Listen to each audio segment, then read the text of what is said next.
শুরু করছি আন্তর্জাতিক খবর পড়ছি আমি নাজিরুল ইসলাম। রাশিয়া ইউক্রেন যুদ্ধ বন্ধে গত মঙ্গলবার সৌদি আরবের রাজধানী রিয়াদে আলোচনা শুরু হয়। এতে অংশ নিয়েছেন মার্কিন পররাষ্ট্রমন্ত্রী মার্কো রুবিও, অন্যদিকে রাশিয়ার পররাষ্ট্রমন্ত্রী সের্গেই ল্যাভরভ। সৌদি পররাষ্ট্রমন্ত্রী ফয়সাল বিন ফারহানের মধ্যস্থতায় এই বৈঠক চলছে। এ বৈঠকে ক্রেমলিন জানিয়েছেন, যুদ্ধ বন্ধের প্রয়োজনে জেলেনস্কির সাথে কথা বলবেন রাশিয়ার প্রেসিডেন্ট ভ্লাদিমির পুতিন।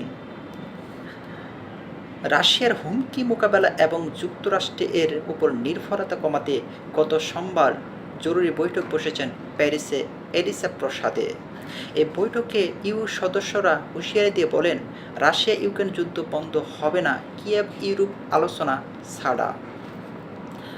সে সাথে ইউরোপের নিরাপত্তা এবং সামরিক ব্যয় বৃদ্ধির জন্য ঐক্যের ডাক প্রদান করেন। এ যেন অমানবিক নির্যাতন। হাতকড়া পাশাপাশি শিকল বেঁধে অবৈধ ভারতীয়দের ফেরত পাঠালেন মার্কিন কর্তৃপক্ষ। অভিযোগ উঠেছে যে শিখদের মাথার পাগড়ি পর্যন্ত করতে দেওয়া হয়নি। মার্কিন প্রেসিডেন্ট ডোনাল্ড ট্রাম্পের সাথে বৈঠকের পরও এ নিয়ে কোনো সুরাহা করতে পারেনি ভারতের প্রধানমন্ত্রী নরেন্দ্র মোদী।